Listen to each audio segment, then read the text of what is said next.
시청자 여러분 안녕하십니까. 이제 3월 19일 새벽 시간입니다. 전욱현의 안보정론을 시작하겠습니다.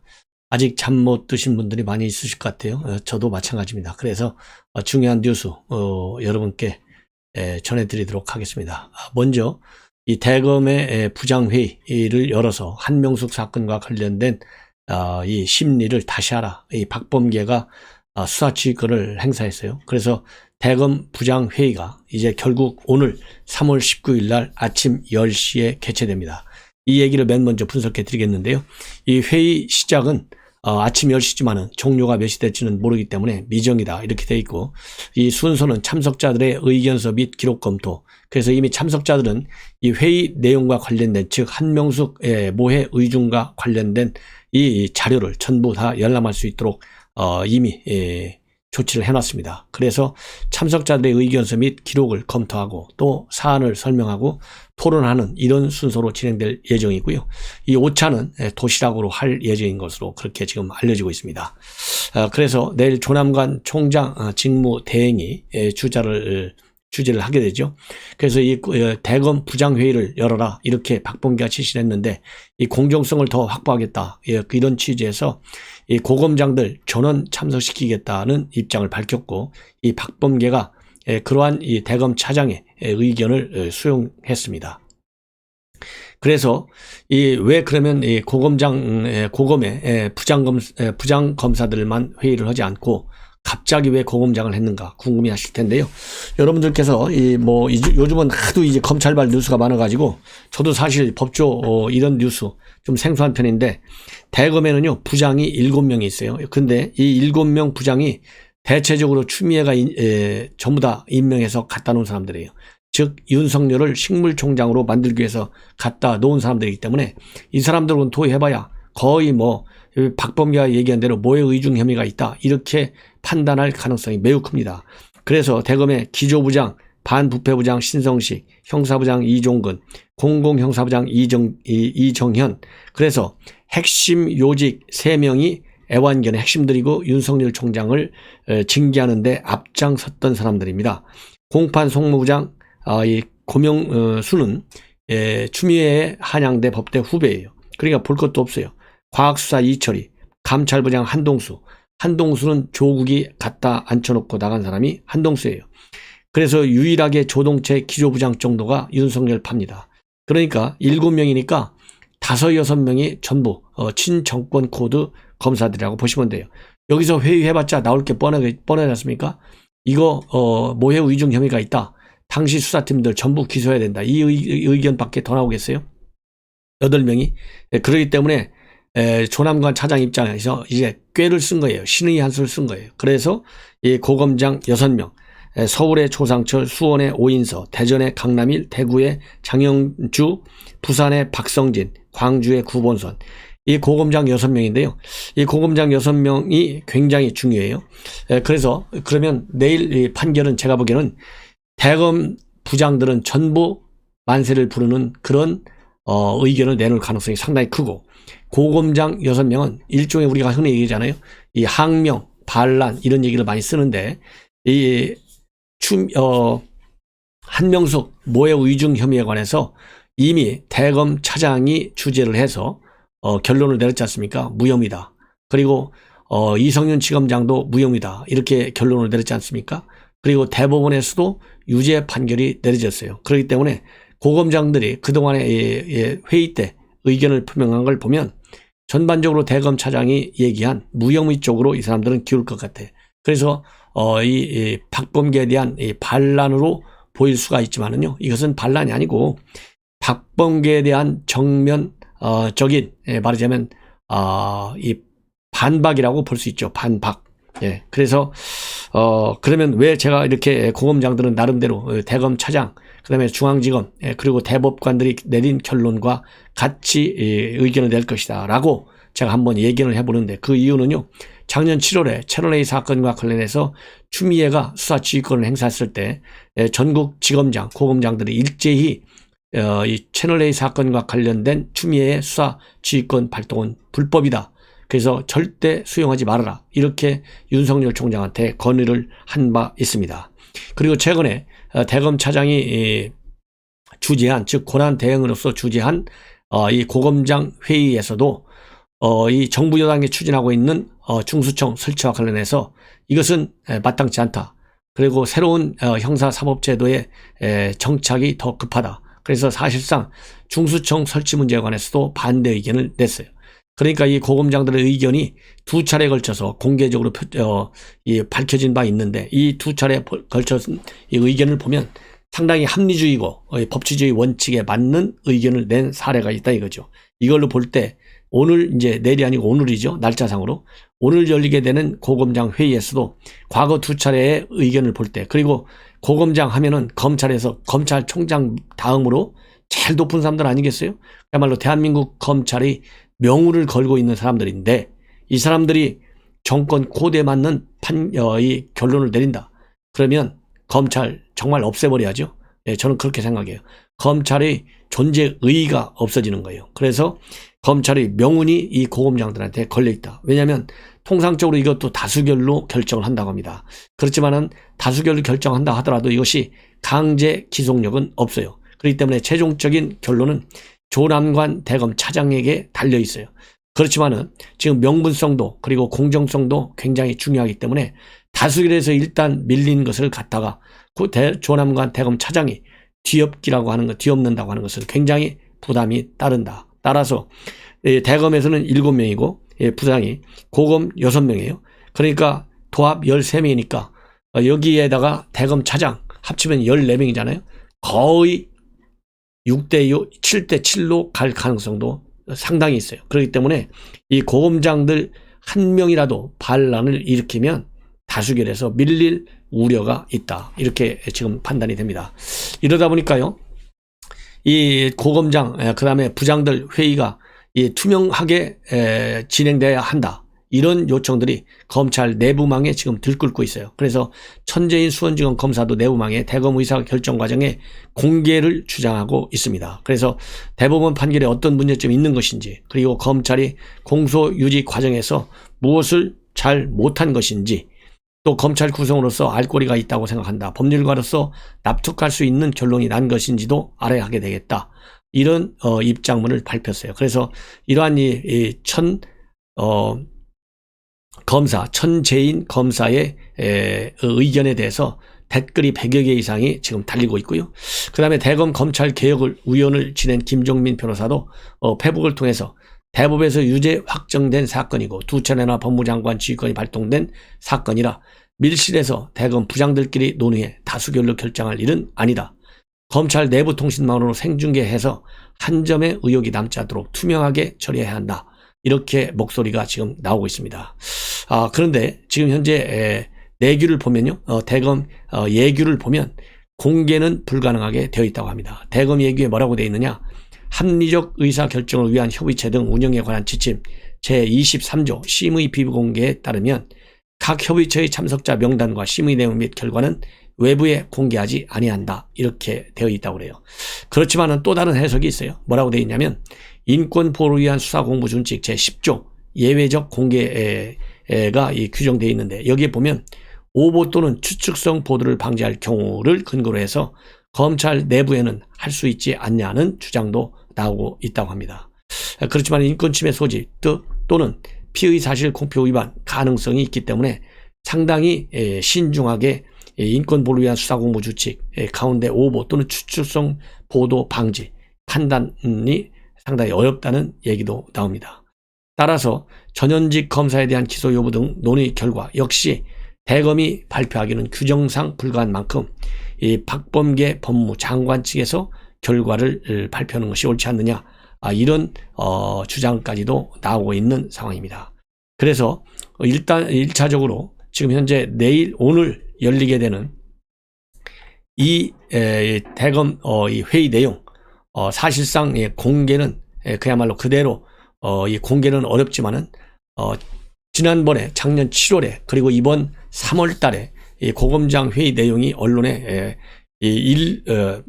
자세하게 실명을 밝히면서까지는 안 됐지만은 회의 결론은 보도된 바 있어요. 따라서 회의 내용 전체 과정을 투명하게 생중계하기는 어렵다 하더라도 회의 요지 이것은 이 대검 차원에서 보도자료를 통해서 밝히는 것이 마땅하다. 국민의 알 권리 차원에서 필요하다. 저는 그렇게 판단을 합니다.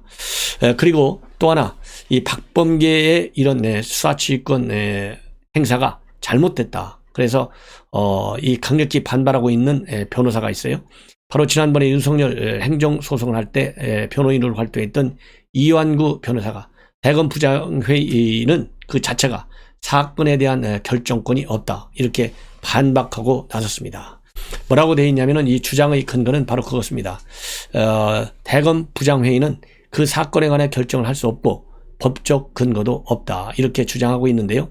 왜 그러냐면 검사는 검찰청법상 단독 관청이지 합의제 관청이 아니라는 겁니다. 따라서 단독 관청이기 때문에 주임 검사가 결정하는 것이고 그리고 지휘 감독 체계에 따라서 검찰총장이 지휘한다. 그래서 이 검찰총장의 지휘하에 주임 검사가 결정하는 거예요. 그런데 둘이 주임 검사하고 지휘권자인 검찰총장 의견이 다를 때는 지휘권자의 의사에 따르면 된다는 겁니다. 따라서 이러한 결정 체계가 누구의 의사를 들어볼 것을 강제할 수는 없다는 거예요. 즉 대검 부장회의 의견을 들으라 박범계가 강제할 수는 없다. 이것이 이완규 변호사의 주장이에요.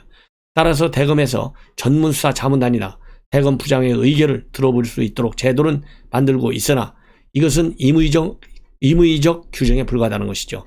따라서 자문 의견에 불과하기 때문에 참고 자료로만 활용할 수 있을 뿐이고 기속력이 있는 것은 절대 아니다. 따라서 결과적으로 사건 결정은 최고 결정권자인 검찰총장의 지휘권 하에서 주임 검사가 하는 것이다. 이렇게 강조하고 있어요. 그래서 법무장관은 검찰의 결정에 문제가 있다고 생각했으면 근거를 들어서 기소하라고 지시를 하는 것이 맞고 그 기소에 무죄가 선고되면 장관이 책임을 져야 된다. 그래서 이번 지시는 결국 장관이 스스로 책임을 지지 않겠다는 의도하에 내려진 불법적 지시다. 이렇게 주장을 하고 있습니다. 그래서 지금 이번 이 박범계 장관의 지시가 지금 많은 분란을 일으키고 있어요. 또 이 대구지검의 차호동 차한성 대법관 아들이죠. 이 차호동 검사도 이 쓴소리를 많이 하는 검사예요. 언론에 많이 오르내립니다. 이 뭐라고 되어 있냐면 법에 정한 검사의 결정 및 지휘 체계를 무시하고 특정 그룹의 의견을 들어 결정하는 법적 근거도 없는 역사상 세 번째 지휘가 황당하다. 그래서 특정 그룹 의견이라고 하는 것은 뭐냐?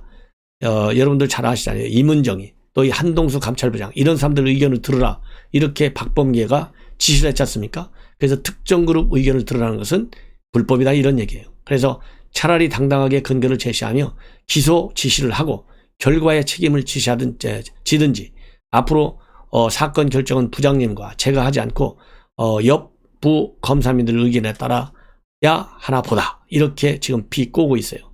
그래서 이 차호동 검사도 앞에서 말씀드리는 이완규 변호사와 의견이 같습니다.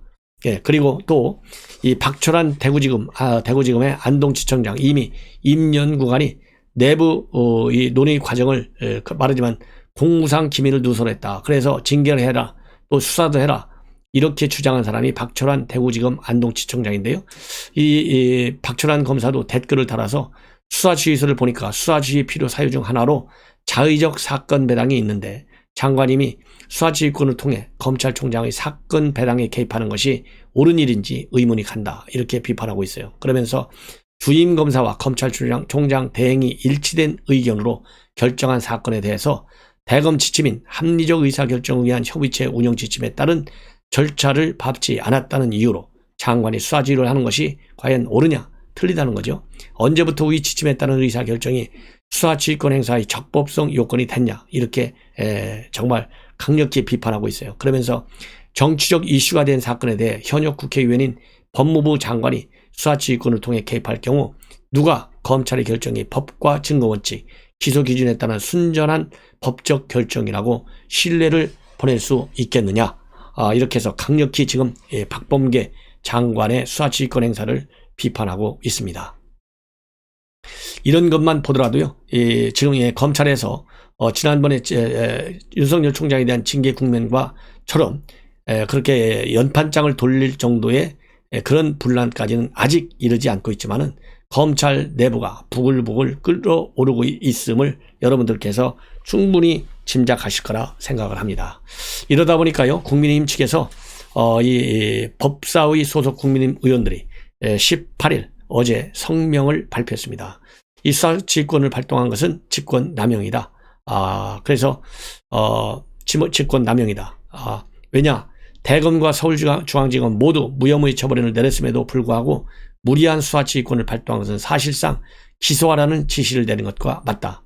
이 박범계는 검찰개혁이라는 미명하에 기승전 검찰 불신, 검찰 힘빼기로 1년을 허비한 추미애 시즌 투임을 스스로 임명하는 것이다. 법무부 장관이 선택적 정의와 선택적 의심으로 구체적 사건을 판단해야 한다면 공정성과 중립성이 생명인 장관직을 유지하고 있을 이유가 없다. 이렇게 강조하고 있어요. 자, 이것만 보더라도요, 국민의 측에서 이렇게 직권남용이다, 반발, 비판만 하지 마시고 법으로 고발하십시오. 이 법사위 소속 의원들은 전부 판사, 검사 출신들이 대부분인데, 아니, 법으로 고발하면 될 거 아니에요? 왜 이렇게 겁이 많아요? 이해가 안 갑니다. 예. 자, 그리고 이제 이성윤 얘기 좀 할게요. 이성윤이 지금 불법 출금 혐의로 피의자로 돼 있는 사람인데요. 문제가 굉장히 많아요. 이것은 TV조선이 어제 밤에 단독으로 보도한 내용입니다. 최근에 이성윤이가 이 주요 사건 깔아 뭉갠다. 이거는 여러분들 한두 번 이 보도를 들으신 것이 아니기 때문에 잘 알 겁니다. 그런데 대면 보고조차도 제대로 받지 않고 있고 결재도 미루고 있고, 더더욱이 진짜 문제인 것은요, 수사 경비도 내려주지 않고 있다고 그래요. 쉽게 얘기해서 특활비를 주지 않는 거예요. 이 특활비 주지 않는다는 얘기는 뭡니까? 그리고 보고받지 않는다는 얘기는 권력형 비리와 관련된 수사는 사실상 내가 관심이 없으니 보고 수사하지 마, 이런 얘기나 마찬가지예요. 예. 그래서 주요 사건 중에서 지금 깔아 뭉개는 사건, 채널A에서 사건과 관련된 한동훈 검사장의 공무 혐의, 지금 공무 혐의가 없다는 거 아니에요? 그런데 이거를 결재를 안 하고 있어요. 그리고 김학의 사건과 관련된 내용, 대면 보고 석 달 이상 지금 보고를 받지 않고 있는 것으로 그렇게 알려지고 있어요. 구체적으로 보면 중앙지검 형사 1부의 경우에는 이규원 검사 윤중청 면담 보고서를 허위로 작성한 뒤에 특정 언론에 유출한 혐의를 포착해서 공수처에 최근에 서울중앙지검에서 이첩을 했습니다. 그런데 이 건과 관련해서 수사팀은 이미 2주 전에 결재를 올렸는데 이성윤은 지난 16일에야 승인한 것으로 그렇게 파악이 됐다고 합니다. 그리고 최근 석 달 동안 형사 1부장이 변필건 부장검사의 대면 보고도 받지 않는 것으로 그렇게 알려지고 있습니다. 이 얘기는 결국 뭡니까? 수사하지 말라는 신호나 마찬가지예요. 그리고 이 형사 1부는 특수활동비도 끊긴 것으로 지금 알려지고 있어요. 특수활동비는 수사가 많은 형사 1부 같은데 제대로 많이 내려줘야 되잖아요. 그런데 안 내려준다는 거예요. 이걸 결국 뭐냐? 너희들끼리 밥 먹으라는 얘기잖아요. 쉽게 얘기해서 격려를 안 해주는다는 얘기예요. 이 채널A 사건 얼마나 중요해요? 이 사건을 지금 담당하고 있는 파트가 형사 1부예요. 그래서 형사 1부장이 굉장히 지금 어려운 상황에서 일을 하는 것으로 지금 알려지고 있어요. 자, 다음에는요, 안철수가 이제 사실상 김종인 비대위원장에게 직사포를 쏘는 것 같아요. 최후 통첩성 발언들을 연일 계속해서 표명하고 있습니다. 지난 15, 16, 17, 18 매일같이 하고 있어요. 그 얘기는 바로 뭐냐? 김종인 비대위원장한테 상황, 이적행위, 모욕적이라면서 거센 비판을 쏟아내고 있어요. 왜냐하면 이 김종인 비대위원장이 최근에 토론도 못하는 사람이 무슨 서울시장 후보가 되려고 그러냐, 이렇게 얘기를 하고 있고, 이 안철수 이거 정신 나간 사람 아니냐, 이렇게 비판하고 있어요. 그러다 보니까 이렇게 상황이다, 이적행위를 하고 있다, 모욕적이다, 이런 이 거친 표현으로 비판을 하고 있습니다. 그래서 한마디로 얘기해서 이 단일화를 하려는 파트너한테 도를 넘는 얘기를 하는 것은 이적행위다. 정치권의 대선배이고 야권 단일화 파트너로서 예의를 계속 갖췄는데 이제는 도를 넘었다. 단일화 파트너에 대해서 야권 지지자 전체에 대해서 모욕한 것이다. 그리고 김종인 비대위원한테 사과를 요구하는 문제와 관련해서는 앞으로 각별히 유의해 하시면 고맙겠다. 이렇게 지금 입장을 언론을 통해서 바꾸고 있고요. 그리고 또 이 최종적으로 이 페북에 글을 올려서 반박을 하고 있습니다.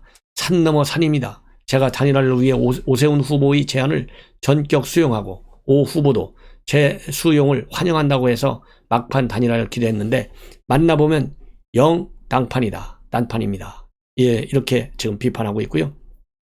그리고 이 오세훈 후보가 제시한 두 가지 절충안, 즉 첫째 안으로 유선 10%를 포함하되 가상 대결로 조사하는 방법과 둘째 안으로는 무선 100%로 하되 경쟁력과 적합도를 각각 50%씩 반영하는 방법에 대하여 두 번째 방안을 수용하되 경쟁력과 적합도 조사를 조사 기관별로 각각 따로 하자는 수정 제안을 주었다. 이 의견에 대해서 많은 분들이 조사 측정 기준도 다르고 결과의 왜곡 가능성까지 들어 반대했지만은 본인은 대의를 위해서 다 꺼진 단일화 불씨를 살리기 위해서 전격 수용했고 오세훈 후보도 환영한다고 했는데 무언가 되겠다 싶었는데 조건 없이 수용한 만큼 이견이 발생할 이유도 없었습니다. 그렇지만은 막상 협상장에 들어가 보니까 후보의 입장은 어디에도 보이지 않았다. 예, 오세훈 후보가 당의 눈치를 살피면서 말을 바꾸시는 것 같아서 안타까웠다. 매번 후보와 당의 입장이 다르면 협상이 진척될 리가 없다. 무책임하다. 그래서 후보와 당 모두 책임있게 나서달라. 단일화는 말로만 하는 게 아니다. 예. 그래서 오 후보께서 전권을 갖고 협상에 임하시든지 아니면 당에 전적으로 임하든지 책임있게 결단을 해달라. 그리고 본인도 과감하고 대성적으로 담판하겠다. 이렇게 입장문을 밝혔어요. 이걸 보면 사실상 이제 안철수 후보의 입장에서는 최종적인 최후 통첩을 한 것이나 마찬가지가 아니겠느냐 하는 생각이 듭니다. 자, 그래서 이제 협상이 상당히 늦어졌는데요. 협상은 우선 세 갈래로 전망해 볼 수 있어요. 3월 28일까지, 즉 인쇄가 들어가는 29일부터 사흘 동안 인쇄가 되거든요. 단일화 할 경우에는 그런대로 단일화 효과를 좀 거두어 볼 수 있어요. 그렇지만은 그때까지 협상이 길어지고 장기화되기 때문에 유권자들의 피로도가 높아지는 그런 마이너스 요인이 있습니다. 그리고 3월 29일 인쇄를 일단 한 다음에 단일화가 될 경우에는 상당한 혼선이 야기됩니다. 예컨대 2010년대 경기도지사 선거에서 당시 심상정 신진보정당 후보가 유시민 당시 국민참여당 후보를 지지하면서 사퇴를 했는데 이미 투표용지는 인쇄가 다 되어 있어요. 그러다 보니까 이 사표가 굉장히 많이 나왔는데 유신우 후보가 김문수한테 19만여 표 차로 떨어졌어요. 그런데 무효표가 또 18만여 표에 달았어요. 그런 것처럼 이 사표가 굉장히 많이 나와서 별 효과가 없다는 것이죠. 자, 그리고 3자 대결을 할 경우에는 중도 보수표가 나뉘어서 사실상 야권 후보한테 불리한 결과가 나올 가능성이 크다는 것이죠. 이건 최근의 여론조사를 봐도 그렇습니다. 이것이 이제 하나의 시나리오가 될 수 있어요. 그리고 이제는 단일화가 된다 하더라도 일단 오늘 19일 날 각자 기호 2번과 4번으로 등록을 하기 때문에 안철수 후보로 단일화된다 하더라도 기호는 2번이 아니고 4번으로 되게 되어 있습니다. 자, 그리고요, 이 홍준표 의원도 김종인 비대위원장에게 최근 계속 비판의 수위를 높여가고 있어요. 80 넘은 할배가 마이크를 독점하고 있다. DJ처럼 안철수를 품어라. 야권 단일화의 장애물은 김종인 비대위원장이다. 그래서 지금 야권 후보들이 뜨지 않는 것은 마이크를 김종인 비대위원장이 꽉 잡고 있으니 뜰 수가 없지 않느냐, 이렇게 비판하고 있습니다. 자, 그 다음에는요, 이러한 단일화 협상에서 사실상 결국은 뭐가 가장 중요하냐? 돈, 즉 쩐의 전쟁이다. 왜냐하면 국민의힘은 돈이 지금 많다고 그래요. 왜냐하면 코로나 때문에 대외 활동을 못했고, 그리고 이 국민의당 돈이 없어요. 그렇기 때문에 이 서울시장 후보를 하려면 문자 한번 발송하는데도 수천만 원이 든다는 겁니다. 따라서 돈이 최종 단일화에 큰 변수가 될 것이다 라는 전망도 나오고 있어요. 자, 그리고 이 앞에서 말씀드린 대로 유선 전화를 과연 어느 정도로 할 것이냐가 단일화 협상 결렬에 가장 큰 변수로 작용된 것으로 이제 밝혀졌지 않습니까? 여기에 대해서 진중권 서민 진보파 인사 중에서 이제 진보파를 비판하는 아주 저격수로 활동을 열심히 하는 분들이죠. 이 두 분이 이 시대에 부른 뜬금없이 유선 전화 타령이냐 그러면서 국민의힘을 강력히 비판하고 있습니다. 진 교수는 이 페북에다가 이 시대의 유선전화는 무슨 X소리인지 전화 없는 빈곤층 의견 반영하기 위해서 가두 방문을 넣지 그랬느냐 이렇게 비꼬고 있어요. 그리고 서민 교수 이미 안철수 국민의당 후보를 지지한다고 밝히고 있는데요. 국민의힘이 원하는 대로 다 양보해줬더니 뜬금없는 유선전화 10%를 들고 나와 기어이 결렬시키네 이러면서 비판하고 있고 또 오세훈 후보도 비판하고 있어요. 박원순 10년의 원자가 있는 X가 여론조사 좀 잘 나온다고 보이는 게 없나 보다. 이렇게 비판하고 있습니다. 여기에 대해서 이 후보 측에서는 서울 시민 인구 중에 8%가량이 무선전화가 없고 전국 유선전화 가입자 수는 약 1,300만 명으로 26% 수준이다. 따라서 유선전화 조사를 최소 5% 반영해야 된다. 이렇게 주장하고 있습니다. 자, 이제 마지막으로 하나만 더 방송에 드리겠습니다. 바로 뭐냐면은 박원순 피해자가 지금 현재 피해 호소인하고 주장했던 3명의 정치인들 진선미, 남인순, 그 다음에 고민정 징계를 하고 그 다음에 캠프에서 내보내라 이렇게 요청했는데요. 어제 일제히 3명이 전부 캠프를 떠났습니다. 그래서 사실상 이 2명 진선미와 그 다음에 남인수는 공동선대본부장이에요. 공동선대본부장에서 날아갔어요. 공중 분해됐습니다. 캠프가. 그리고 대변인 고민용도 날아갔어요. 이러다 보니까 지금 LH 사태로 인해서 또 윤석열의 지지율 급상승으로 인해서 그 다음에 박원순 피해자의 기자회견으로 인해서 이 3대 난관에 부딪힌 박영선의 캠프가 공중 분해되고 그야말로 선거가 거의 끝나는 거 아니냐. 그러지 않아도 지금 현재 양자 대결할 경우는 17, 8%의 표로 뒤지고 있지 않습니까? 그렇기 때문에 사실상 이제 박영선의 패색은 굳어지고 있다라고 저는 이제 결론을 내릴 수 있지만은 또 무슨 일이 벌어질지 몰라요. 지금 현재 박영선 측에서는 단단한 보병전을 하겠다는 거 아니겠습니까? 그렇기 때문에 여기에 만족하지 말고 야권 단일화를 반드시 이뤄서 이번 서울시장을 다시 탈환해 와야 되겠다. 그러면 야권 단일화가 노리는 최고의 목표는 결국은 내년 대선에서 이기겠다는 거 아니겠습니까? 그래서 일단 서울시장을 탄원하고 그 다음에는 그렇게 된 다음에는 1야당 국민의힘에서는 인재를 많이 영입하고 또 이 당 밖에 있는 안철수 그 다음에 윤석열, 홍준표, 장성민 이런 분들 그 다음에 김동연 이런 분들이 또 연대를 해야 되겠다. 그래서 혁신과 통합의 테스트 베드를 만들어서 내년 대선에서 이길 수 있는 그런 그림을 그리는 것이 이 야권 단일화의 최종 목표가 되지 않겠느냐. 이런 입장을 내놓고 칼럼도 나와 있어요. 바로 문화일보의 허민 전임 기자가 쓴 이 칼럼입니다. 그래서 이 단일화와 관련해 가지고 반드시 단일화의 승리의 철칙은 바로 뭐냐? 중도와 동조화 시키는 것이다. 즉 중도층의 지지를 확보하는 것이다. 이런 결론을 내고 있는데요. 어쨌든 간에 지금 안철수 하면은 중도층의 지지를 그 어느 정치인보다도 많이 받는 걸로 되어 있고요. 또 이 오세훈 후보도 기존 보수측 정치인 어느 누구보다도 중도층의 강한 이 지지 기반을 갖고 있어요. 그렇기 때문에 두 후보 누가 후보 단일 후보로 되든지 간에 중도층을 제대로 지지 원군으로 확보해서 반드시 서울시장 자리를 뺏어 오게 되기를 비름하지 않습니다. 우리 시청자 여러분들께서도 그야말로 경쟁력 있는 우리 야권의 후보가 꼭 단일화되기를 바라리라고 믿습니다. 그럼 이것으로 제 방송을 마치고 편안한 밤 되시기 바랍니다. 내일 아침에 또 중요한 뉴스로 여러분들께 찾아가도록 하겠습니다. 감사합니다.